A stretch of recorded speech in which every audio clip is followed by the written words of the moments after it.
மூன்றாம் உலகப் போர் தொடங்கிடுச்சா? இப்போ உலக நாடுகள் முழுக்க ஓடிக்கிட்டு இருக்கிற ஒரே கேள்வி இதுதான்.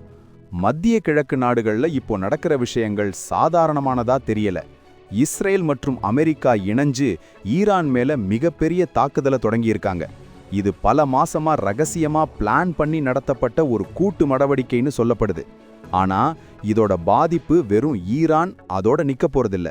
துபாய், அபுதாபி, குவைத்னு ஒட்டுமொத்த வளைகுடா நாடுகளுமே இப்போ ஒரு போர்க்களமா மாறிக்கிட்டு இருக்கு. இந்த வீடியோல யார் யாருக்கு சப்போர்ட் பண்றாங்க, இந்த மோதலோட பின்னணி என்னங்கிறத முழுசா பார்க்கலாம்.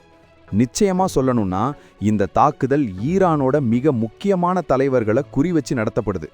ஈரானோட உச்ச தலைவர் அயோத்துல்லா அலி கமேனி, அதிபர் மசூத் பெசக்கியான் மற்றும் அங்க இருக்கிற இராணுவ தளபதிகளை ஒழிச்சு கட்டணுங்கிறது தான் இஸ்ரேல் அமெரிக்காவோட நேரடி திட்டமா இருக்குதுன்னு சர்வதேச ஊடகங்கள்ல செய்திகள் வெளியாகுது.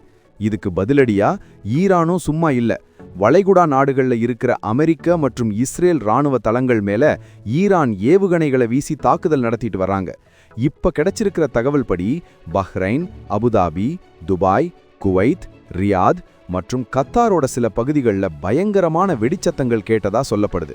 இது அந்த பகுதிகளில் இருக்கிற லட்சக்கணக்கான நம்ம ஊர் தமிழர்கள் மத்தியிலையும் பெரிய பயத்தை ஏற்படுத்தியிருக்கு. சரி, இப்போ யார் யாருக்கு ஆதரவு?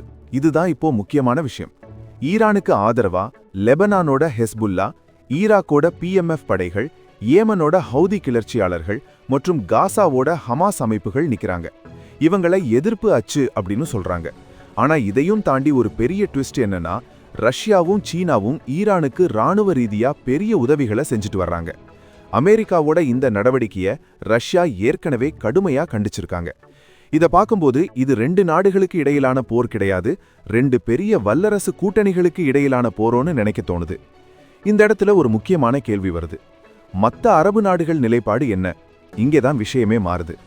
அமெரிக்காவுக்கு ஆதரவா ஐக்கிய அரபு அமீரகம், கத்தார், குவைத் மாதிரியான நாடுகள் நிக்கிறாங்க.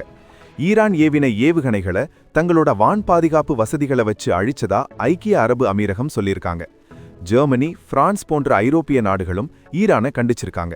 ஆனா இத்தாலி போன்ற சில நாடுகள் இப்போதைக்கு அமைதியை பேசலாம் அப்படின்னு ஒரு நடுநிலையான கருத்தை சொல்லிட்டு வர்றாங்க.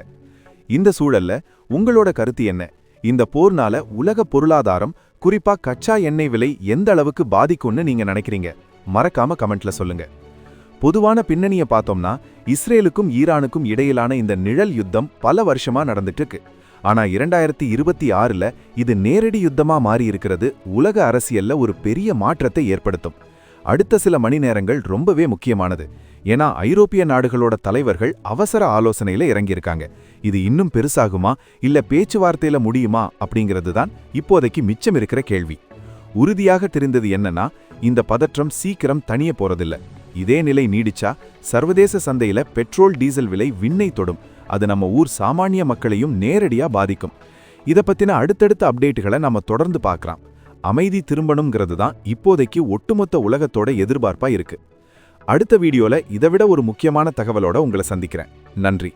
இப்போதைக்கு சூழல் ரொம்பவே பரபரப்பா இருக்கு. நீங்க பாதுகாப்பா இருங்க. இன்னும் ஒரு சில மணி நேரங்கள்ல வர்ற அதிகாரப்பூர்வ அறிக்கைகள் தான் அடுத்த கட்டத்தை தீர்மானிக்கும்.